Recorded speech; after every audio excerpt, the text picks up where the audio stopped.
अमृत वचन। तो पुण्यात्मा, इस तत्व ज्ञान से आत्मा जागती है।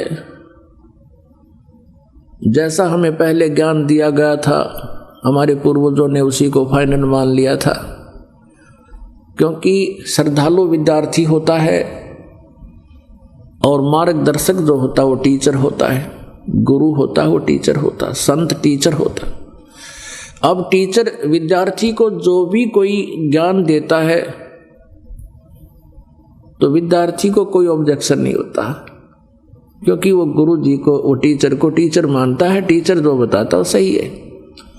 तो इन नकली टीचरों ने, इन नकली गुरुओं ने हमारे पूर्वजों को शास्त्र विरुद्ध ज्ञान दे दिया, लोक वेद सुनाकर उनके जीवन बर्बाद करवा दिए, भूत बनवा दिए। अब पुण्यात्माओं, आपको थोड़ी सी वो अमर वाणी सुनाते हैं जो परमात्मा कबीर जी ने आदरणीय गरीबदास साहिब जी को ये ज्ञान उसके अंतःकरण में फीड कर दिया था। इसको सुनकर बड़ा आनंद आता है।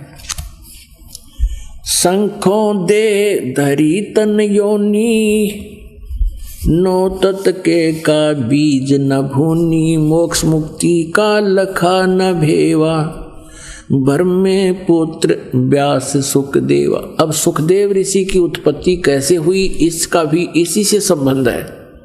अब जैसे पार्वती जी को मंत्र देने के लिए स्थान सेलेक्ट किया था भगवान शिव ने, एक सूखा वृक्ष तरवर, उसके खोगर में एक मादा तोते ने अंडे दे रखे थे। एक अंडा गंदा था, बाकी स्वस्थ थे वो तो उड़कर चले गए पक्षी बन गए। और एक अंडा जो गंदा था उसी में पड़ा रहा। भगवान शिव ने पार्वती जी को ये मंत्र सुनाना शुरू कर दिया कि मूल कमल में गणेश जी है, इसका ये जाप कर। भगवान बोलकर सुना रहे थे, शंकर जी पार्वती जी साथ बोल रही थी। फिर कह रहे थे कि दूसरा मंत्र ये बोलो, ये सावित्री ब्रह्मा का मंत्र है, ये जाप ऐसे ऐसे करो। जितनी बार भगवान शिव बोल रहे थे ऐसे पार्वती बहुत एकाग्रचित्त से सुन और बोल रही थी और कह रही थी हाँ जी हाँ जी आगे चलो। क्योंकि वो अच्छी आत्माएं थी, उनके अंदर इतना गंध नहीं भरा था उनका, तुरंत वो चैनल ऑन होते चले गए। पूर्व के संस्कार भी साथ काम करते हैं। नाभि कमल में बताया कि यहाँ पर इस मंत्र का जाप कर, यहाँ विष्णु जी और लक्ष्मी जी का वास है। हाँ जी हाँ जी हाँ जी। वो ऐसे हाँ हाँ कर रही थी, हूँ कर रही थी। कुछ देर में क्या हुआ, पार्वती जी की आत्मा एक चैनल में घुस गई। अपने आत्मा, आपने देखा होगा ये ऋषि जो रोग 1000 वर्ष बैठे रहा करते थे, ये मन टेकन ना दे। इस प्राणी ने 10 मिनट आप भक्ति करते हो, मंत्र करते हो, 10 मिनट भी ना टेकन देता। कभी इधर भागता कभी इधर भागता। कोई ऐसी बात याद दिवा देगा, छोड़ मंत्र, ठा मोटरसाइकिल उड़ जाओ, खड़ा हो मनमाने। तो ये बैठे क्यों रहते थे? ये पुण्यकर्मी प्राणी थे, पिछले संस्कार इनके अच्छे थे। तो ये जब साधना करने लगते थे, इनका पूर्व संस्कार से कोई चैनल ऑन हो जाता। जैसे किसी भी ब्रह्मा जी का हो गया या गणेश जी का हो गया या शिव जी विष्णु जी वाला हो गया, तो वो क्या होता था कि उसमें ये आत्मा चली जाती थी। और वहाँ देखे ऊपर के लोगों में तो विघ्न है। यहाँ तो एक सिनेमा देखते हैं 3 घंटे, आप जाते हो भूल जाते हो सब कुछ, और 3 घंटे ऐसे होते जानो 3 मिनट होगी, जो आँख पाड़े देखे जा, नाचा कूदी बकवाद। तो ऐसी ही ऊपर के लोगों में है। उन ऋषियों को पता नहीं था तो कि धक्के खा रहा है। वो देखो कि अप्सराएं नाच रही हैं, जैसे सोपन सा होता है, ऐसा समाधि हो जाती है इनकी। समाधि उसको कहते थे, समाधि लाग गई इसकी। और वो देखा ऊपर सांग, समाधि टट्टू लाग गई थी। तो वहां आत्मा जाती है, उस लोक में घुस गई इस चैनल के माध्यम से। तो वहां कई औरतें नाच रही हैं, कहीं झरने बह रहे हैं, कहीं पर कुछ हो रहा है, कहीं पर आतिशबाजी छूट रही है, तो ये देखता रहता है अंदर। तो इस कारण से वो हजारों वर्ष बैठे रहते थे। उस बैठने से उनका तप हो जाता था और तप से सिद्धियां आ जाती थी। उन सिद्धियों से वो आंडी पाक गए, एक दूसरे ने, किसी ने दुख दे दें, किसी ने सुख दे दें अपनी कमाई तक, ऐसे होता रहता। ऐसे ही पार्वती जी का जो आत्मा थी वो चैनल में घुस गई और उसने नहीं पता शंकर जी के बोल रहे हैं। उधर से क्या देखा भगवान शिव ने कि पार्वती जी तो समाधिस्थ होगी और वृक्ष के अंदर से एक आवाज आ रही है, हाँ। तो भगवान शिव ने देखा, जानते हैं। तो भगवान कबीर परमेश्वर जी ने यह ज्ञान दिया है अपनी प्यारी आत्मा गरीबदास जी को। उन्होंने फिर ये हमें बताया है। क्या बताया कि वो गंदा अंडा जो था वो स्वस्थ हो गया और उस भगवान शिव जी के मंत्र के प्रभाव से, जैसे वो बोल रहे थे कि पार्वती को कह रहे थे बोल 4 बार ऐसे ऐसे, तो उस मंत्र में और एक अधिकारी संत के मुख से सुनकर उसका बहुत असर बनता है, जीव जंतुओं पर भी बनता है। तो वो गंदा अंडा स्वस्थ हो गया और स्वस्थ होकर उसमें बच्चा बन गया इतने ही मंत्र से, और वो तोते का बच्चा ओंकार्य वर्ण लग गया पार्वती के स्थान पर। तो भगवान शिव ने सोचा कि ये जीव, इस जीव ने मेरा मंत्र चुरा लिया, ये कितना बता देगा, इसको मारूंगा। इस उद्देश्य से उसको पकड़ना चाहा तो वो भी चार्ज हो गया था। वो पक्षी आकाश में उड़कर बहुत तेजी से भाग लिया। पीछे भगवान शिव जी, पार्वती वहां बैठी समाधि लाए।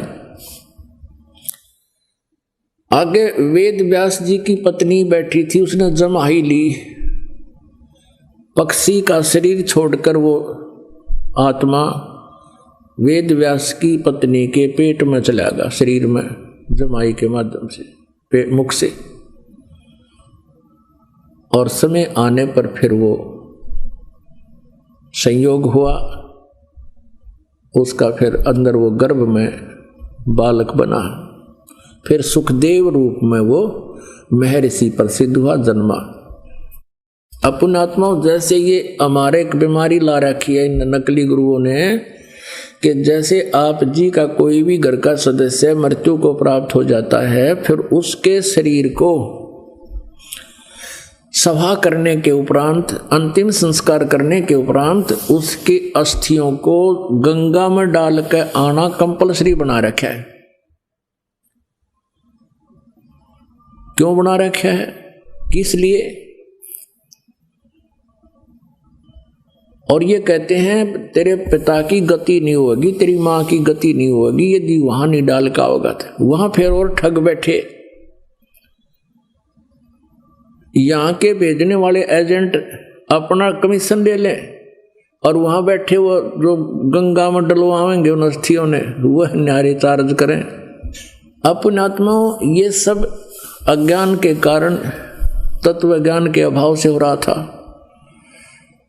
अब क्या होता है, जैसे एक व्यक्ति किसी किराए के मकान पर रहता है और उसको मकान मालिक कह देता है भाई मकान खाली कर दे, मुझे आवश्यकता है, तो उस समय वो छोड़ना जी ना करता।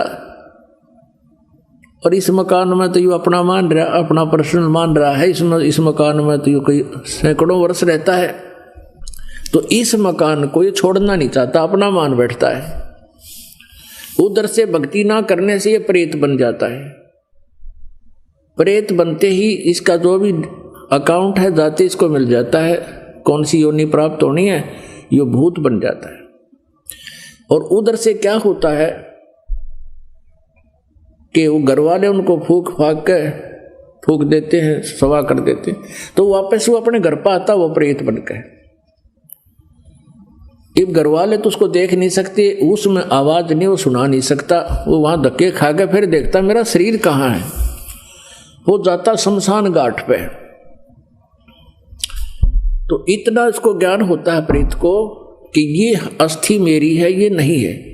तो अगर वहां उसको कोई अपनी अस्थि मिल जाता है, यो हार्ड ना जड़ा हुआ, उसको चिपक जाता मेरा है, यो मेरा, नुतकती चिपट जाए उसका।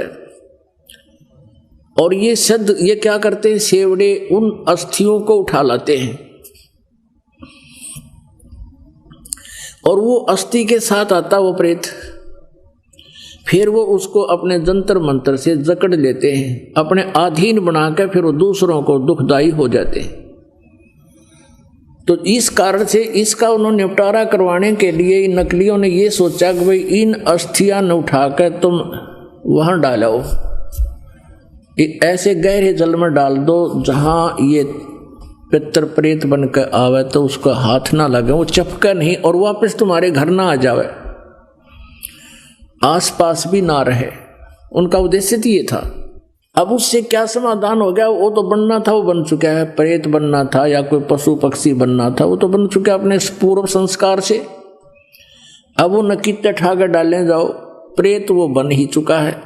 तो ऐसी हमारी ऐसी वृत्ति है इस जीव की। उसी आधार से सुखदेव वाली आत्मा का संस्कार ऐसा था कि उसने गंदे अंडे में ही ऐसे उसका अंडा नष्ट हो गया और उसका वो चिपका रहा अपना जान के, मेरा है मेरा है। यह वृत्ति है हमारी अपनात्मा। जैसे बच्चा गर्भ में आते ही माता को अपनापन हो जाता है और किसी कारण से वो गर्भपात हो जाता है तो बहुत रोती है कि मेरा था मेरा था। ऐसे ही उस अंडे को गंदा होने पर भी उसने अपना मान रखा था, चिपका बैठी थी आत्मा मेरे, उसका संस्कार ऐसा था। और ये सारा कुछ जो होता है पूर्व निर्धारित संस्कारों से ही होता है। जो पार्वती जी को मंत्र मिला ये भी पूर्व संस्कार थे इसके और पूर्व निर्धारित था। अब केवल कबीर परमेश्वर ही उसको परिवर्तन कर सकता है और किसी पर परिवर्तन नहीं होना। तो ये सारा कुछ हुआ तो पूर्व संस्कार से, लेकिन घटना ऐसे घटी हो। तो वो अंडे को जो चिपका में बैठा था वो सुखदेव वाली आत्मा, इसी प्रकार जो ये अस्थियां उठाने की बीमारी लगाई इन लोगों ने इस उद्देश्य से लाई कि जब जय उल्टा आ गया तो वहां शमशान घाट पर बैठा रहेगा। और आपने देखा होगा कि भाई कई क्या कहा करते थे कि भाई ये लड़का वहां जा रहा था और इसकी ठोकर लगी किसी वस्तु का, उस दिन से बीमार है, तो यो भूत चिपटा रहा है उसके अपने अस्थि के और उसका ठोकर लगी। फिर ये चौधरी था, फिर अब कैसे मेरा ठोकर मार दी, इसका अंडी बनाते लकड़ता ही नहीं, फिर गधा बन जाए। तो वहाँ उनको दुखदाई होता था, इसलिए उन्होंने ये समस्या हल कर दी कि अस्थि यहाँ से फेंक दो कितने, यो एक स्थान पर ना चिपका रहा, अंडे जा धक्के खानता कि तो और धक्के खा लेगा, बाहर चला जाएगा। ये उद्देश्य था। और पुण्यात्माओं कहते हैं यदि आप पूर्ण परमात्मा की भक्ति करते, सतगुरु की संगत करते, ना तो आपने भूत बनना, ना अस्थियां उठाने की आवश्यकता। और आपने यो नाम ले रखा तो कितनी ठोकर लागो, कितने कुछ जाओ चौराहे पर गांडो तुम और बर्फी खाते हुए, आपके निकट कोई भी नहीं आ सकता, क्योंकि ये समर्थ की शक्ति है। एक भक्त बता रहा था कि मैं अपनी किसान था वो, कि अपनी बहन के गांव में ससुराल में गया हुआ था, उनका ज़मीन ज़्यादा थी, मैं अपने बैल ले गया था उनकी खेत की जुताई करवाने के लिए, हेल्प करने के लिए। तो मेरी ड्यूटी उन्होंने दूसरे खेत में लगा दी और बहन का बटेऊ जो बहनोई था वो दूसरे खेत में अपना काम कर रहा था। उस खेत के पास में एक छोटा सा तालाब था, तलैया थी, जोड़ी थी, उसमें एक छोटी सी मंडी बना रखी थी। और कोई वहाँ पर एक 5 किलो एक बेली होती थी, 5 किलो गुड़ का एक ही आइटम बना दिया करते, पेड़ा सा इतना बारा, वो चढ़ा गया वहाँ। वो को पीर प्यार था, पीर की मंडी थी। वो कहने लगा मैं बैलों को पानी पिलाने के लिए जब उस गया वहाँ तालाब में, तो मैंने देखा इतना गुड़ दरा बहुत सुंदर। मैंने वो उठा लिया, कुछ तो आप खाया, कुछ कूट छेद के बैलों को खिला दिया, चारे में डाल दिया। और नाम मैंने ले ही रखा था परमेश्वर कबीर जी का। आपके परमात्मा की शरण में आ चुका था। तो फिर मुझे वो इतनी दूर दिखाई दिया, एक दोपहर के समय वहाँ बैठा था मैं, कम से कम 50 फुट की दूरी पर एक 3 फुट का आदमी, सफ़ेद दाढ़ी सफ़ेद कपड़े और नो आँखें लाल कर रहा, कहने लगा तो ठाडे की शरण में था ना, तेरा बक्कल तारूं तूने मेरा गुड़ खा लिया। तो तगड़े की शरण में था इसलिए बच गया, ना तेरा बक्कल तारूं तूने मेरा गुड़ खा लिया। ये भूत बेटी के बाप खावे कुत्ते, उनको भी यही आभास है कि मेरा है, बस दिहाड़े मेरा हो गया भी। तो पुण्यात्मा आप समर्थ की शरण आ चुके हो, ये तो आपका असर करें को नहीं। अब यहाँ वाणी सुनाते हैं परमात्मा। सतगुरु मिले महादेव बंका, 84 की मिटी न शंका, 78 जन्म गौरी भरमाई, शिव को रुंड माला गल लाई। अर्ध शरीरी देवी गौरा, जिनका थिर भया नहीं भोरा, नारद मुनि उपदेश बखाना, गिरजा सुनो मोक्ष पद ज्ञाना। सुन हे देवी गौरा माई, 68 तीर्थ पर भी नाही, पिंड प्रधान किए कै बारी, खुली नहीं ये मुक्ति द्वारी। रुंडमाला शिव गले, गिरजा के सिरसी ही सी, भक्ति दुराई देव को ना परस्या जगदीश। तुमरा देवी रूप विशाला, शिव तो पैर रहे रुंडमाला, बहुतक परलय हो जाई, लंबी उम्र शिव कलयुग में। दीर्घ आयु है शिव अनुरागी, तुम देवी गौरी दिल त्यागी, मूल मंत्र नहीं नाम सुनाया, ताते कल्प होवे तेरी काया। महादेव देवनपति देवा, जाकी करी न गौरी सेवा, कर बंधन कर शीस नमावो, तन मन अर्पो शीस चढ़ावो। शिव है मोक्ष मुक्ति के दाता, तो से भेद कहूँ गौरी माता। अब यहाँ गरीबदास साहिब जी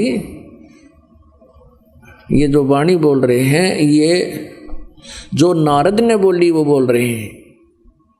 ये ना समझ लेना आपके इसमें लिखा है कि शिव जी देव उनके देव हैं, नहीं। ये नारद जी की बुद्धि के सतर से बता रहे कि वो भगवान शंकर को देवनपति देव मान रहा था, सबका मालिक है। चरण गहो चिंतामणि केरा, ताते प्राण अभय हो तेरा, कमल रूप देवी दिल की न्या, नारद मुनि उपदेसी चीन्या। जद आए शिव मंदिर अवधूता, देवी चरण लिए सतरूपा, चरण पकड़ रोवत है बाला, मोरे शीस किए रुंडमाला। मोह से भक्ति दुराई देवा, मैं जानी नहीं तुम्हारी सेवा। मोह से भक्ति दुराई स्वामी, हमसे भेद कहो निज दामी। मैं अबला हूँ बाला भोरी, पार निभावो हमरी डोरी। पूर्व जन्म की कथा सुनावो, मूल मंत्र हम शिव गौरावो। मूल मंत्र महबूब का ईश सुनावो मोहे, जुगन जुगन पातक छूटे हैं, छूटत हैं दिल द्रोही। बोल रही भवसागर हम ही, मोक्ष मुक्ति के दाता तुम ही। शीश पकड़ सुन देवी बाता, को उपदेशी मिला विदाता। ये तो नाही ज्ञान तुम्हारा, हम सो भेद कहो परवारा। गिरजा कहे सुनो शिव स्वामी, तारण तरण आज गण नामी। नारद मुनि उपदेश समोदम, ज्ञान ध्यान दीना ज्ञान ध्यान परमोदम।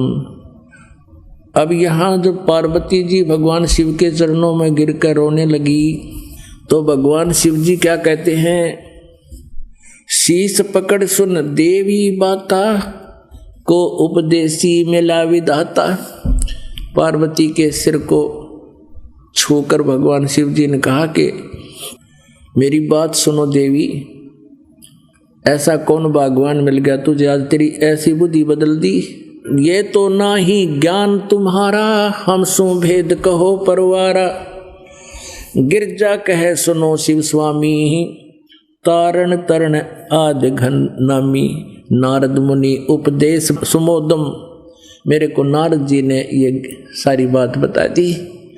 और दीना ज्ञान ध्यान प्रमोदम। अपुनात्माओं क्या बताते हैं भगवान शिव जी। बनखंड चलो गौरी दीवानी पंछी सुने ना हमारी वाणी।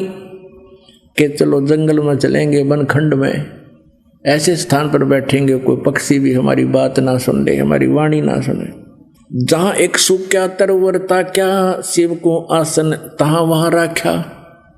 जहाँ एक गंध अंड तिस्माही जिस जानत है समृत साईं। बनखंड चलो गौरी दीवानी पंछी सुने ना हमरी वानी। जब शिव कर से लाई तारी उड़ गे पक्षी नर और नारी। अब क्या बताते हैं। आसन पदम लगाओ गौरा मेर दंड सूदा कर भौरा। अब कहते हैं आसन पदम लगा पार्वती और मेरुदंड को, मेरुदंड भी कहते हैं इसी को, बैकबोन को, रीढ़ की हड्डी को, कि इसको सीधा कर ऐसे। चंद्र लगन में सुरत लगाओ सूरज सुर को बंद खमाओ। गौरी आदि गणेश मनाओ हो किलियम किलियम ध्यान लगाओ। प्रथम मूल कमल को जानो चतुर पंखड़ी लाल बखानो।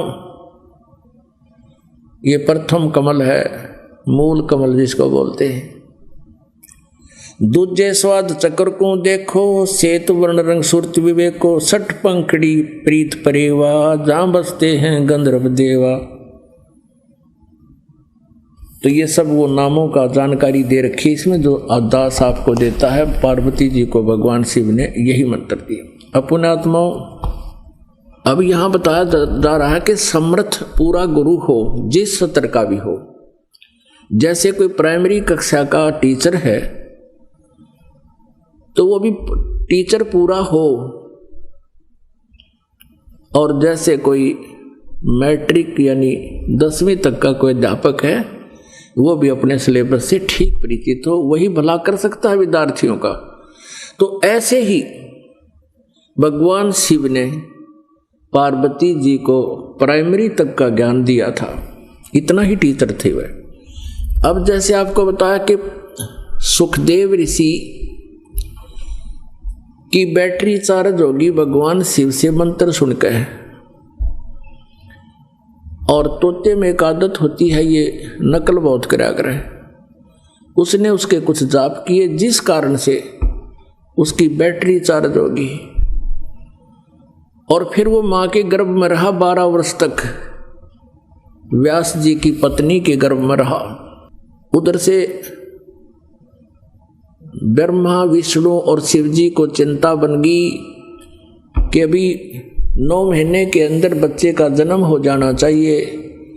और व्यास जी की पत्नी के गर्भ में सुखदेव है, वो आत्मा है, वो अभी बाहर नहीं आया है। और ये तो एक परंपरा बिगड़ जाएगी यदि माता गर्भ में, ये तो 9 महीने में दुखी हो जाती है बच्चे को 9 महीने गर्भ में रखने में ही।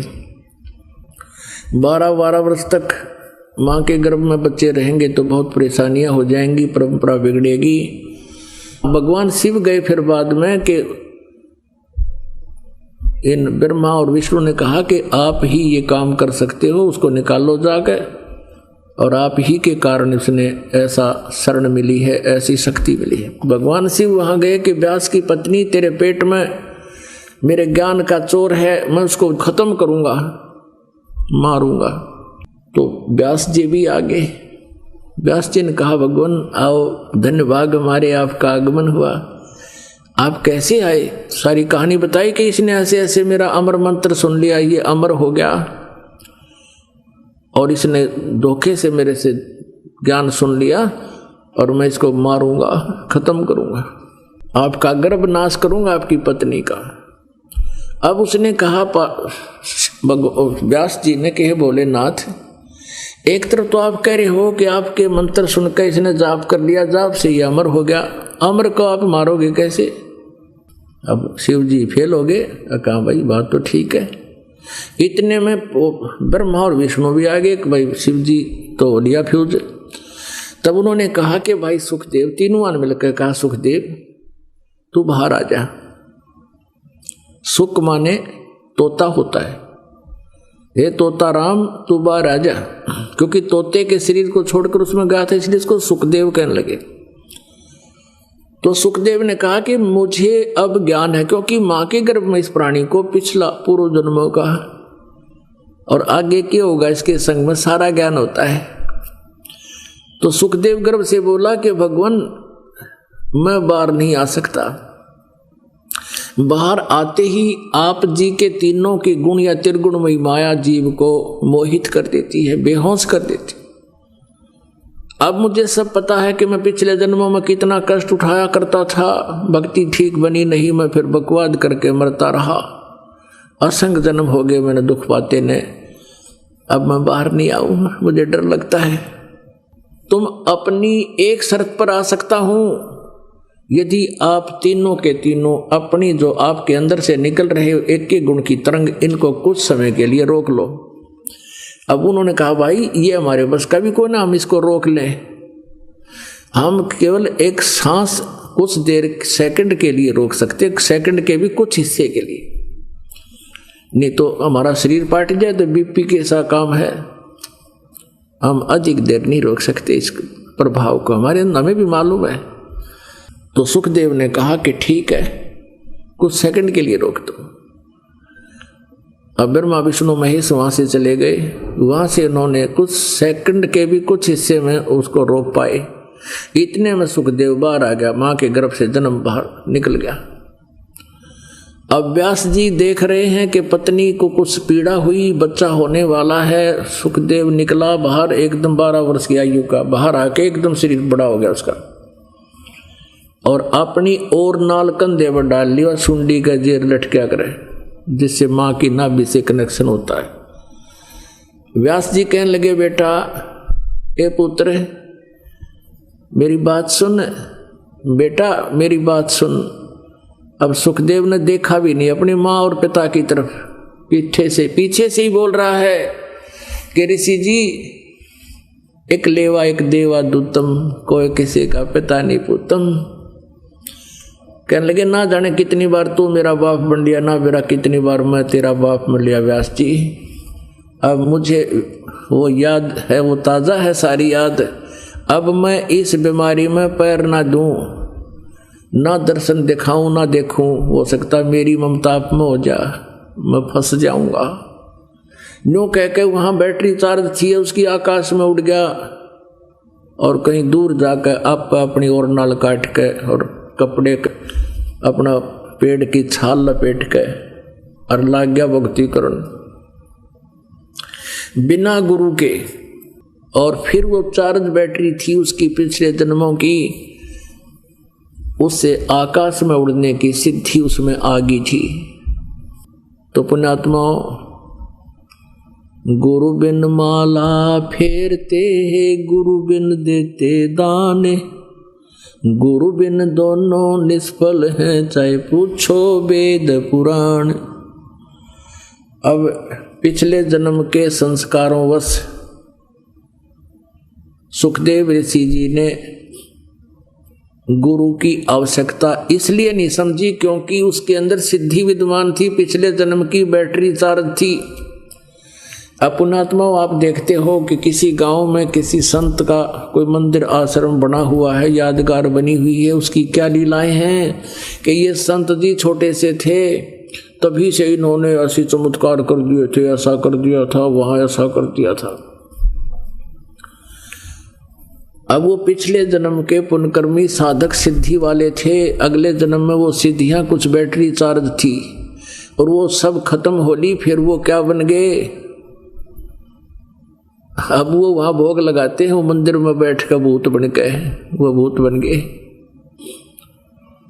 तो ऐसे ही ये सुखदेव ऋषि आकाश में उड़ जाता था। एक कॉमन स्वर्ग है, उसमें पहुंच जाता था। वहां गए व्यक्ति कोई आम व्यक्ति तो होता नहीं, तो सब ऋषि महर्षि वहां देवता उसका आदर करते थे, बड़े पहुंचे हुए महापुरुष हैं, देखो यहां आकाश से उड़कर स्वर्ग में आ जाते। इसी धोखे में एक दिन सुखदेव जी विष्णु जी के लोक में चला गया। विष्णु जी के लोक में जब ये पहुंचा तो इसने स्वर्ग में जाने की इच्छा व्यक्त की। वहां के स्वर्ग में, विष्णु लोक के स्वर्ग में। स्वर्ग क्या चीज है? प्रत्येक शहर में जैसे रेस्टोरेंट होते हैं, आजकल समझना बहुत आसान है, जैसे प्रत्येक शहर में सरकारी ये बने हुए हैं टूरिज्म, तो वहां केवल अधिकारी ही जा सकता है, अन्य नहीं जा सकता, उनमें रुक नहीं सकता।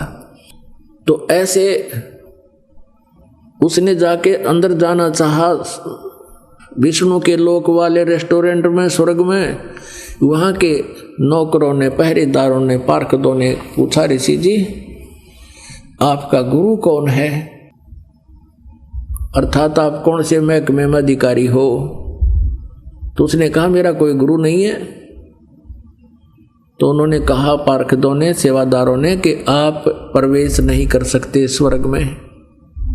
भगवान विष्णु जी का आदेश है कि जो गुरु नहीं है, जिनका गुरु धारण नहीं कर रखे, हर गुरु भी अधिकारी हो, तब तक आप इसमें प्रवेश नहीं कर सकते। उसने जिद कर ली कि तुम अपनी बात बनाते हो, भगवान का आदेश नहीं हो सकता। मैं वहां भी जाता था, कोई नहीं रोकता था। उन्होंने कहा जी वहां नहीं रोकते होंगे, पर यहां रोका जाता है। तो कुछ देर के बाद उसने कहा मुझे विष्णु जी से मिलाओ। अंडी पाक के गया था वो तो यूं कि भगवान विष्णु मुझे सीने से लगाएंगे और कहेंगे वाह वाह ऋषि, देखो कहाँ से उड़कर आकाश में उड़ के आ गया। यूं आना को आम व्यक्ति थोड़ा आ सकता है, उसकी अपनी सोच थी। पार्षदों ने जाके भगवान विष्णु से कहा कि हे भगवान, एक सुखदेव नाम के ऋषि आए हैं और वो प्रवेश करना चाहते हैं रेस्टोरेंट में, यानी स्वर्ग में, आपका क्या आदेश है? विष्णु जी ने कहा तुमने रोका क्यों उसको? कि जी उनका कोई गुरु नहीं है। तो भगवान विष्णु ने कहा फिर ठीक है, फिर नहीं प्रवेश करने देना। तो पार्षदों ने कहा, पहरेदारों ने कहा, भगवान वो जिद लगाए बैठा है कि मैंने तो प्रवेश होना है, या गुरु विष्णु जी से कहलवा दो, जैसे आपकी आज्ञा। विष्णु जी बाहर आए अपने महल से। सुखदेव जी ने तो ये सोचा था भगवान बड़े खुश होंगे, सीने से लाओगे। और भगवान विष्णु ने बाहर आते ही कहा कि ऋषि जी यहाँ किस लिए आए तुम? पुणात्माओं, सामने वाले के बोली से पता लग जाता है ये किस भाव से बात करे। तो सुखदेव जान गया भगवान का मूड ठीक नहीं। तो कहा कि भगवान मैं स्वर्ग में कुछ समय रुकने के लिए आया था, इन्होंने आपको क्यों तो भगवान ने कहा विष्णु जी ने कि क्यों रोक दिया तेरे को, इन्होंने अंदर प्रवेश क्यों नहीं होने दिया? कि ये कहते हैं तेरा गुरु नहीं है, इसलिए प्रवेश निषेध है। तो भगवान विष्णु ने कहा कि ऋषि जी क्या आपने कोई गुरु नहीं बना रखा? अगर नहीं जी मैंने कोई गुरु नहीं बनाया, मुझे आवश्यकता ही नहीं है। तो भगवान विष्णु ने कहा कि ऋषि जी ये तेरी महान भूल है। जब तक आप गुरु नहीं बनाओगे आपका पिछले संस्कार समाप्त हो जाएंगे, भविष्य का कुछ बनेगा नहीं, आपको बहुत हानि होगी। और ये हमारा नियम है, बिना गुरु के नुग्रे व्यक्ति को यहाँ आना भी अलाउड नहीं है, तो आ भी गलत गया। तब उसने समझ लिया भी भगवान ने कहा आदेश हो गया, अभी तो फाइनल बात है यार। फिर कहा कि भगवान उस पृथ्वी पर मेरे समान कोई ऋषि नहीं है, मैं किसको गुरु बनाऊं? पुण्यात्मा कबीर परमात्मा कहते हैं, कबीर या माया अटपटी और सब घट आण अड़ी, किस किस न समझावे कुआ भांग पड़ी। अब अभिमान उसके अंदर कितना कि मेरे समान कोई नहीं पृथ्वी पर, केवल किस कारण से? एक आकाश में उड़ जाने की हल्दी की गांठ प्राप्त करके, सिद्धि प्राप्त करके अपने से सबसे सुपीरियर मान बैठा। ये तत्व ज्ञानहीन के कारण, हीनता के कारण होता है। तब भगवान विष्णु ने कहा कि ऋषि जी या तेरी और भारा भूल है? ये तेरा अभिमान बोल रहा है जो भगवान से कोसों दूर करता है। और जाइए राजा जनक से उपदेश लीजिए। इतना कहकर भगवान विष्णु महल में चले गए। अब सुखदेव जी ने सोचा, भाई राजा जनक तो एक गृहस्थी आदमी और राजा है, और मैं बाल ब्रह्मचारी और ऋषि, मैंने स्त्री का मुंह भी नहीं देख लिया आज तक, और उसको मैं प्रणाम करूं, मेरी तो इज्जत का नाश हो जाएगा। अब पुण्यात्मा काल ने तो कई बीमारी ला रखी इस जीव के। तो वो वहां से वो चल पड़ा। कहां आ गया? उसी कोमन स्वर्ग में, इंद्र वाले में। वहां आकर पहले वाली रौनक चेहरे पर नहीं थी। अन्य देवताओं ने पूछा भी आज क्या, किस कारण से ये ऋषि जी इतने मायूस हैं? कारण जानना चाहा कि हे ऋषिवर, आपको क्या टेंशन होगी? आप तो बड़े हौसले से आते थे। तब सारी बात बताई कि मैं विष्णु जी के लोक में गया था और विष्णु जी ने मुझे वहां आदेश, स्वर्ग में रहने का आदेश दे दिया। तो वहां जो उपस्थित देवता लोग थे उन्होंने कहा कि ऋषि जी सच्ची बात बता, कहानी के है? भगवान विष्णु तो सीने से लगाते हैं, सबको प्यार देते हो, तो बहुत नेक आत्मा है, और आपको वहां रहने भी नहीं दिया। बात बता क्या है? तब उसने सारी कहानी बताई कि भाई मैं वहां गया था और मैंने स्वर्ग में रहने का आग्रह किया था, तो मेरे से कहा कि तुम बिना गुरु के हो और गुरु बनाओ, तब यहां आ सकते हो। तो उन देवताओं ने, ऋषियों ने कहा कि हम तो आपको बड़ा नेक और बुद्धिमान व्यक्ति मानते थे, क्या आपने गुरु नहीं बना रखा? कहने लगा नहीं। सुखदेव बोला नहीं। फिर इंद्र जी ने कहा कि देखो आज के बाद यहां भी मत आना, क्योंकि हम तो आपको सोच रहे थे, तो आप तो बड़े विद्वान पुरुष हो, औरों को ज्ञान देते हो, तो आपने गुरु बना रखा होगा। तो कहता है कि सबको कहने लगा, भाई मैं कैसे करूं? भगवान विष्णु जी ने कहा है कि राजा जनक को गुरु बना लो। राजा जनक गृहस्थी बाई और कैसे शीश निवाऊं जाई। सुखदेव बोले, ज्ञान विवेका, हमने स्त्री का मुंह नहीं देखा। अब अभिमान बताता है कि मैं गृहस्थी आदमी को, बाल ब्रह्मचारी हूं मैं तो, और कैसे एक साधु संत ऋषि, क्योंकि वो तो फिर जहां जाए आओ ऋषि जी, आओ ऋषि जी, वो तो फुल हवा भर रही थी उसमें अभिमान की। और अभिमान वाला पंचर हुए बिना भगवान मिले नहीं, जो पंचर करना पड़ेगा। तो भगवान ने, विष्णु ने उसका पंचर दिया कर। चैतन्य लाभ चाहिए, गुरु बना और राजा जनक को बना, वो अधिकारी है आज के दिन। तो उसने सभी वहां बैठे उपस्थित नारद जी ने और भी कई महापुरुषों ने समझाया कि देखो आज आप गुरु नहीं बनाओगे, पिछले जन्म की आपकी भक्ति है ये नष्ट हो जाएगी, अगले जन्म में गधा बनोगे। जब ये कहा कि अगले जन्म में गधा बनोगे, कलेजा हिल गया ऋषि जी का और उसकी सिर घूम गया। हमारे अंतःकरण के अंदर पुण्यात्माओं असंख्य जन्मों के संस्कार कोड वर्डों में आपके इस सिम कार्ड में जमा है, आपके जीव के साथ लटक चिपके हुए। और ये फिल्म कभी भी ऑन हो सकती है, जैसे सौपन देखते हो पिछले जन्मों के, वो पता नहीं कहाँ कहाँ इसी घाटियों में चले जाएं, कभी जा ही नहीं सकते। तो पक्षी रूप में कहीं घूमे होंगे, वो भी अंदर जमा है। तो उसको याद आया कि मैं एक, सुखदेव को याद आया कि एक जीवन में गधे की योनि भोग रहा था, अंधा हो गया, मेरे मालिक ने मेरा लठ मारे निकाल दिया घर से। मैं चलता चलता पगडंडी की अटकल सी लगा के जा रहा था, आगे एक छोटा सा नाला था 3 फुट का, उसमें गिरने लगा तो जंप लगाना चाहा, उसके बीच में फंस गया, आगे मुंह अड़ गया, पाछे बैक अड़ गई, पैर टिके नहीं, लटक गया, पुड़ी बन गई। वहां इक्का दुक्का व्यक्ति आता जाता था, मुझे निकाला नहीं, मेरे ऊपर पैर रखे, पुड़ी बना ली और पार हो जावे। 1 हफ्ते 10 दिन तक भुगत कर मरा। वो बात याद आ गई उसको उसी समय वहां से चल पड़ा कि गुरु बनाऊंगा। सबसे पहले अपने पिता व्यास जी के पास आया, क्योंकि व्यास जी विद्वान पुरुष थे, माने जाते थे।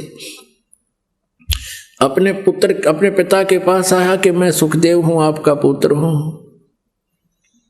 तो व्यास जी ने कहा, बेटा आजा, दुख तो बहुत हुआ तेरे जो वियोग का मुझे, पर मैंने सब्र कर लिया था। मेरा बेटा मोक्ष के लिए गया है, कोई दिक्कत नहीं, आजा। कैसे आना हुआ, सारी कहानी बताई कि मैं विष्णु जी के लोक में गया था, विष्णु जी ने मुझे वहां रहने नहीं दिया, स्वर्ग में अलाउड नहीं किया। व्यास जी ने भी फिर यही प्रश्न किया, क्योंकि विद्वान पुरुष एक ही सुर में बोलते हैं, क्या कारण था, भगवान ने आपको क्यों वापस कर दिया? तो सुखदेव ने कहा, मैंने गुरु नहीं बना रखा। ऋषि ने माथे बात मारा व्यास जी ने कि बेटा, मैंने तो ये सोचा था मेरा बेटा मोक्ष प्राप्त करेगा, मैंने अपना सब्र कर लिया था। अरे तू तो नरक में जाएगा, पशु योनि पावेगा, नालायक, तू काहे का ऋषि है, गुरु क्यों नहीं बनाता? तब फिर उसने बताया कि भगवान ने कहा है, विष्णु जी ने, कि राजा जनक को गुरु बना ले। राजा जनक तो एक राजा है, उसके तो कई रानियां रखी हैं, औरतें हैं, और मैं बाल ब्रह्मचारी हूँ, मैं ऋषि हूँ, मैं कैसे मत्था टेकूं? उसके गुरु को तो सारे काम करने पड़ेंगे, मत्था भी टेकना पड़ेगा, दंडवत करनी पड़ेगी। सुखदेव फिर व्यास जी ने कहा, बेटा अभिमान त्याग दे, अब तेरा जीवन मुझे नष्ट हुआ दिखाई देता है। यूं कह के व्यास जी रोने लग गया। अरे नालायक, तो किसा जन्म तू के मनुष्य जीवन पाया तूने? ये पिछले संस्कार हैं जो तू आकाश में उड़कर लोग दिखावा कर रहा है। गरीबदास साहिब जी कबीर परमेश्वर से ज्ञान प्राप्त से कहते हैं, एक सिद्धि आकाश से उड़ जाई, एक सिद्धि जल पैर ना लाई। एक सिद्धि कुछ खावा ना पीवे, एक सिद्धि जो बहुजुग जीवे, एक सिद्धि बहु चोले धारे, एक सिद्धि जीव हंस निहारे। कहते हैं ऐसे ऐसे 24 सिद्धियां भी आ जावे तो भी इनकी तरफ थूका नहीं, देखा नहीं, ये तो मोक्ष बाधक है। तब कहा कि जाके और जनक जी से उपदेश ले बेटा। बहुत प्रेरणा की, जब वो चला, वो नालायक है। अब वहां जाकर पहुंचा, ऋषि के रूप में छायल, बाल दाढ़ी बढ़ा रखी, वो था सा बांध रखा है, वो एक ही कपड़े का, और कमर पर डाल, सारे शरीर पर धोती जैसे। तो राजा जनक ने आसन लगवा दिया कि आओ ऋषि जी, बड़े धन भाग हमारे ऋषि जी हमारे घर पर आए हैं, धन भाग हो। आज कैसे दया हुई, साधु तो राम का रूप होता है। अब सुखदेव ऋषि कहने लगे, नहीं, आसन पर नहीं बैठूंगा, मैं जमीन पर बैठूंगा, दीक्षा लेने आया। तो सुखदेव ऋषि से कहा कि सुबह स्नान करके मैं तने फिर उपदेश दूंगा। एक मकान के अंदर अलग व्यवस्था करवा दी कि वहां सो जाओ आप, सुबह नाम दूंगा तुझे। उसकी सारी झाड़ा लेना था ना सुखदेव ऋषि का, जनक जी ने। वहां पर एक स्त्री की ड्यूटी लगा दी, एक औरत की, एक बहन की, कि महाराज जी की सेवा करना बेटा, खाना खिलाओ, बर्तन, इसके वस्त्र बिछाओ, और कोई असुविधा ना हो। और उसको बता दिया था कि ऐसी क्रिया करना। तो अब सुखदेव ऋषि के लिए पलंग बिछा दिया, आसन लगा दिया, सुखदेव विराजमान हो गए। और वो लड़की भी रात्रि में उसके तख्त पर जाकर बैठ गई जिस पर वो विराजमान थी। अब सुखदेव ऋषि जी थोड़ा सा 1 फुट आगे को सरक गए। आइए अब हम उन श्रद्धालुओं के अनुभव जानते हैं जो जगत गुरु तत्वदर्शी संत रामपाल जी महाराज जी से दीक्षा प्राप्त कर चुके हैं तथा उनके द्वारा बताए गए भक्ति मार्ग पर चल रहे हैं। नमस्कार जी। सत साहेब। क्या नाम है बहन जी आपका? कांता। बहन जी आप कहाँ के रहने वाले हैं? फरीदाबाद से। संत रामपाल जी महाराज से नाम दीक्षा आपने कब ली? संत रामपाल जी महाराज जी से मैंने नाम दीक्षा 2014 11 मई। संत रामपाल जी महाराज से नाम दीक्षा लेने से पहले आप क्या भक्ति साधनाएं करती थी? मैं फरीदाबाद में श्री सुदर्शनाचार्य जी महाराज जी से जुड़ी हुई थी और उनसे पहले मैं सभी देवी देवताओं की भक्ति करती थी, अन्य व्रत पूजा ये सब कुछ करती थी मैं वहाँ।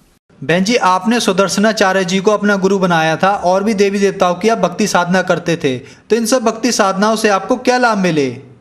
सर मैंने 7 साल भक्ति करी सुदर्शनाचार्य जी महाराज की, मंदिर में जाती थी मैं, वहाँ पे जो भी जैसा वहाँ पे क्रियाक्रम पूजा पाठ होता वो करती थी मैं पूरी श्रद्धा से।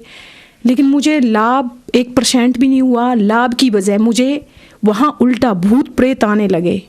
भूत प्रेत की बाधा इतनी बढ़ गई कि मेरे ससुराल वाले मेरे से बहुत परेशान हो गए, मैं खुद परेशान हो गई। मतलब इतना परेशान हो गई थी कि मेरी नौबत आ गई थी कि मैं आत्महत्या कर लूँ, मैं जीना नहीं चाहती। उसी दौरान मुझे मेरी शादी को इतने साल हो चुके थे, कम से कम 8-10 साल हो चुके थे।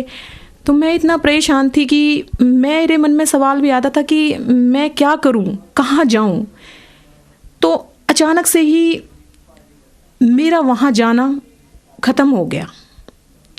सारी साधनाएं करके जब मैं परेशान हो चुकी तो मेरा वहाँ जाना बिल्कुल ख़त्म हो गया। मेरी आत्मा ने मुझे रोक दिया कि नहीं जाना, मुझे किसी की भी भक्ति नहीं करनी, किसी के अंदर भी कोई भाव नहीं रखना, मुझे जीना ही नहीं है।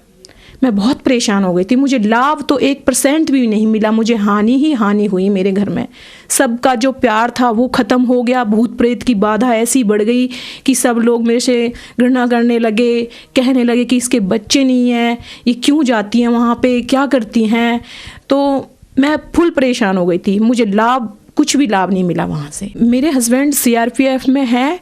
ये मुझे 2008 में थक कर अपने साथ ले गए, कह रहे चलो तुम्हें हम जहाँ हमारी पोस्टिंग है हम वहाँ पे लेके चलते हैं, तुम्हारी दवाइयाँ वगैरह करवाएंगे। लेकिन भक्ति हमारी तब भी चलती रही। सुदर्शनाचार्य जी महाराज जो फरीदाबाद में जिनका आश्रम है, उनकी भक्ति हमारी कंटिन्यू चलती रही। और भगत जी हमारे हस्बैंड हमें अपने साथ ले गए।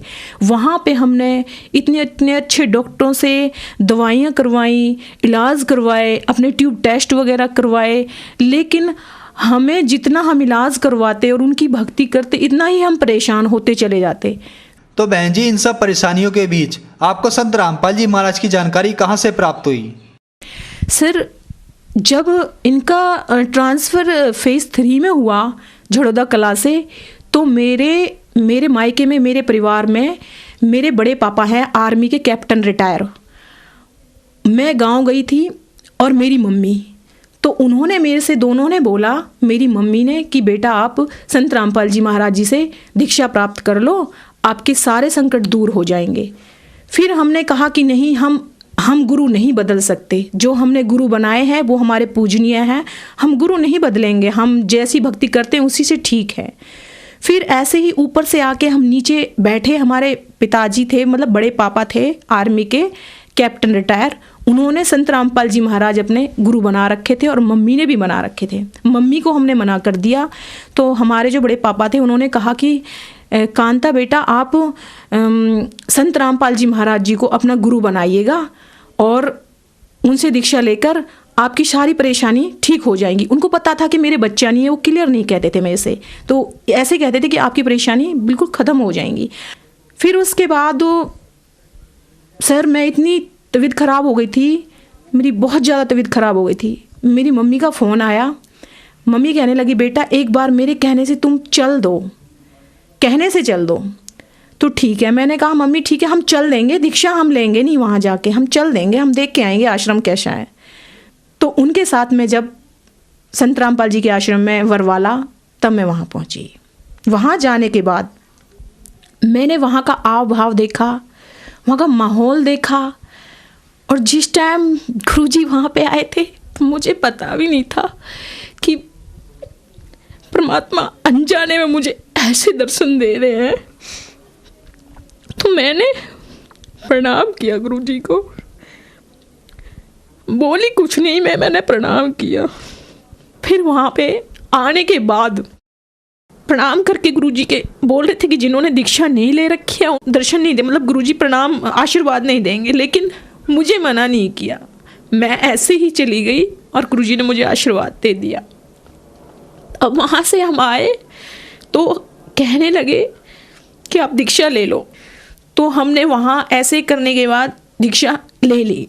बहन जी, अब 2014 में सतलोक आश्रम बरवाला में गए और संत रामपाल जी महाराज से नाम दीक्षा ली। हमने संत रामपाल जी महाराज के अनुयायियों से सुना है कि जो भी संत रामपाल जी महाराज से नाम दीक्षा लेते हैं उन्हें लाभ जरूर होते हैं। तो क्या आपको भी कोई लाभ प्राप्त हुए संत रामपाल जी महाराज से नाम दीक्षा लेने के बाद? जी सर, मुझे आध्यात्मिक, भौतिक, मानसिक सारे लाभ प्राप्त हुए बंदी छोड़ सदगुरु रामपाल जी महाराज जी से। सर, मैं अकेली भक्ति करती थी घर में, तो 2016 में मैं अपने हस्बैंड से कहती थी कि आप भी संत रामपाल जी महाराज जी से दीक्षा लो और हम दोनों भक्ति करेंगे।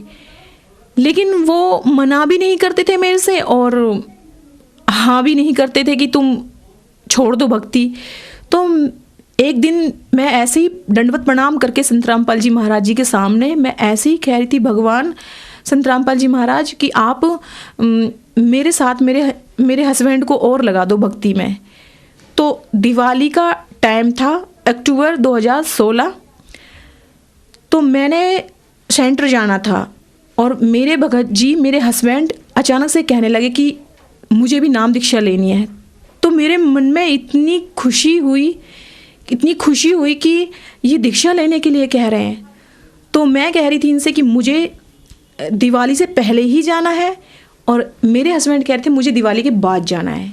तो मैंने कहा ठीक है, आप दिवाली के बाद ले लेना, लेकिन मैं सेंटर दिवाली से पहले जाऊंगी। तब मैं दिवाली से पहले सेंटर गई। मेरे चाचा जी के लड़के हैं, बलादपुर में रहते हैं, वो मुझे लेके गए और मेरे भगत जी को भी, ये मेरे साथ वैसे ही चले गए। जब ये बदरपुर नामदान सेंटर पे गए, जब इन्होंने वहाँ का माहौल भी देखा, संत रामपाल जी के जो अनुयायी थे, भक्त थे, उनसे मिले और वहाँ का माहौल देखा, तो हमारे हस्बैंड कहने लगे कि नहीं, मुझे भी कांता आज ही दीक्षा लेनी है। तो ये समझ लो कि ये मेरा परमात्मा का इतना बड़ा चमत्कार था कि मेरे साथ ये जुड़े भक्ति मार्ग में। फिर भगत जी, परमात्मा को पता था, बंदी छोड़ सदगुरु रामपाल जी महाराज जी को पता था कि ये 2 बच्चे परेशान हैं। किस चीज़ से परेशान है? हमारे पास औलाद नहीं थी, 12.5 साल हमारी शादी को हो गया था। हमने सारी जगह दवाइयाँ करवाई लेकिन हमें कोई आराम नहीं लगा। मैंने इतनी दवाइयाँ खाई कि मुझे शरीर में इतना साइड इफ़ेक्ट हो गया। जो मेरी ट्यूबें थी अंदर से वो दोनों ब्लॉक हो चुकी थी। मेरे पायलस इतना बढ़ चुका था कि मैंने उसकी दवाइयाँ भी करवाई लेकिन मुझे उनसे बिल्कुल भी आराम नहीं लगा। मतलब इतना परेशान हो गई थी, मेरा शरीर इतना ख़राब हो चुका था कि डॉक्टर भी कहते थे कि शरीर काम का नहीं रहा, बस नाम का शरीर रहा है। तो जब संत रामपाल जी महाराज जी से दीक्षा ली तो उसके बाद मैंने नाम दीक्षा ली। फिर भगत जी ने 2016 में दीक्षा ली। उसके 1 महीने बाद परमात्मा की ऐसी रज़ा हुई, मुझे 12.5 साल में परमात्मा ने खुशखबरी सुनाई कि आप माँ बनने वाली हो। तो भगत जी, ये मेरे साथ इतना बड़ा चमत्कार मेरे बंदी छोड़ का कि मुझे सबने मना कर दिया था कि आप माँ नहीं बन सकती हो। सब मुझे टॉर्चर करते थे, इनके गांव में मुझे कहते थे वो सामने नहीं आनी चाहिए, उसका मुंह खराब है। मुझे संत रामपाल जी महाराज ने वो दिया जो मुझे इस दुनिया में कोई और दे ही नहीं सकता। संत रामपाल जी महाराज जी से दीक्षा लेने के बाद मेरा शरीर, मेरा मानसिक स्तर और मुझे ये औलाद दी परमात्मा ने, संत रामपाल जी महाराज ने, मेरे जीवन में इतना बड़ा सुख, और मेरे बंदी छोड़ सतगुरु रामपाल जी महाराज ने मुझे भक्ति का मार्ग बताया कि भक्ति क्या होती है, पूर्ण परमात्मा कौन होता है, संत कौन होता है, भक्ति कैसे करनी चाहिए, किसकी करनी चाहिए। ये सब मुझे संत रामपाल जी महाराज जी से नाम दीक्षा लेने के बाद पता चला। सर, संत रामपाल जी महाराज जी से दीक्षा लेने के बाद परमात्मा ने मुझे ये खुशी दी है, ये मेरा बच्चा है जो संत रामपाल जी महाराज जी से नाम दीक्षा लेने के बाद 12.5 साल बाद मुझे ये पुण्य आत्मा हुई है।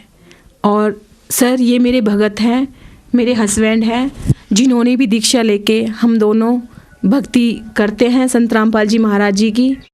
और मेरे हस्बैंड मुझे फेज़ 3 से लाया करते थे तब, तो मुझे रास्ते में हमें पता नहीं था, होता था कि हमारी गाड़ी चलती चलती गाड़ी के आगे कोई गाय का आ जाना और फिर हम फुल स्पीड पर होते थे तो गिर जाते थे। उससे हमें इतना लाभ मिला कि मेरे ही 3-4 एक्सीडेंट ऐसे हुए कि मैं आराम से बाइक पे बैठी थी और बाइक पे बैठे बैठे मेरा दुपट्टा उससे 2 मिनट पहले ही मैंने देखा था कि सही सलामत बैठी हूँ मैं। मेरा पूरा दुपट्टा लिपट के मेरे गले में ऐसे आ जाता है कि मेरी गर्दन बस घुटने ही वाली होती है कि तभी मेरी चीख निकलती है और मेरे हस्बैंड गाड़ी रोकते हैं, बाइक रोकते हैं और मुझे ऐसे वहाँ पे सड़क पे हम दोनों ही गिर जाते हैं। इतने हादसे हमारे साथ हुए कि 3-4 एक्सीडेंट ऐसे ही हो गए। तो मैं जब भी घर से निकलती थी तो मैं उन्हीं भगवानों का नाम लेके निकलती थी कि हे भगवान आज मेरे साथ कोई दुर्घटना ना हो। लेकिन जब मैं उनका नाम लेके निकलती थी तो मेरे साथ दुर्घटना होनी ही होनी थी। कहीं कुत्ते का आगे आ जाना गाड़ी के बाइक के सामने तो फट से गिर जाना हमें वहाँ पे, कहीं गाय का आ जाना तो फट से गिर जाना। ये इतना परेशान थी मैं बहुत ज़्यादा।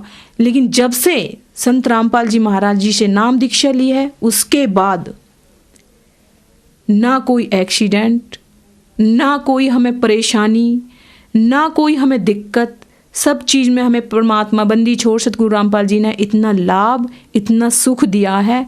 हम बस उनकी भक्ति करते हैं। आज मैं बंदी छोड़ सतगुरु रामपाल जी महाराज से दीक्षा लेने के बाद ना मुझे कोई पायलस है, ना मेरी कोई ट्यूब ब्लॉक है, ना मुझे कोई मानसिक स्तर पर कोई बीमारी है, ना कोई मुझे परेशानी है। हम आराम से सतगुरु रामपाल जी महाराज जी की भक्ति करते हैं और आराम से अपना जीवन यापन कर रहे हैं। बहन जी, संत रामपाल जी महाराज से नाम दीक्षा लेने के बाद आपको हर तरह से सुख प्राप्त हुए, तो जो श्रद्धालु आपको देख रहे हैं आप उन्हें क्या संदेश देना चाहेंगी? सर, मेरी उनसे हाथ जोड़कर प्रार्थना है कि इस टाइम धरती पर पूरे विश्व में संत रामपाल जी महाराज जी के अलावा और कोई गुरु हो ही नहीं सकता, क्योंकि वो पूर्ण परमात्मा है। बंदी छोड़ सतगुरु रामपाल जी महाराज इस टाइम धरती पर आए हुए हैं। 600 साल बाद फिर परमात्मा इस धरती पर आए हुए हैं। आप उनसे आइए, उनकी पुस्तकें हैं, उनका ज्ञान है, उनका सत्संग है, इतनी तेज़ी से चल रहा है कि जो भी भक्तात्मा सत्संग सुनती हैं, नाम दीक्षा लेती हैं, पुस्तकें पढ़ के वो सत्संग से जुड़ती हैं, फिर सत्संग सुन के फिर वो दीक्षा लेने के लिए आती है। तो मेरा उनसे विनम्र निवेदन है कि संत रामपाल जी महाराज जी से आओ और अपना कल्याण करवाओ नाम दीक्षा लेके। बहन जी, संत रामपाल जी महाराज से नाम दीक्षा कैसे ले सकते हैं?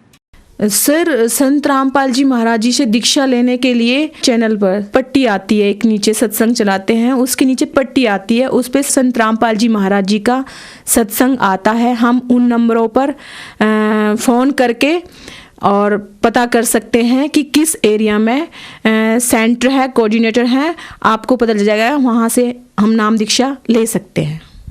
धन्यवाद बहन जी। सत साहिब।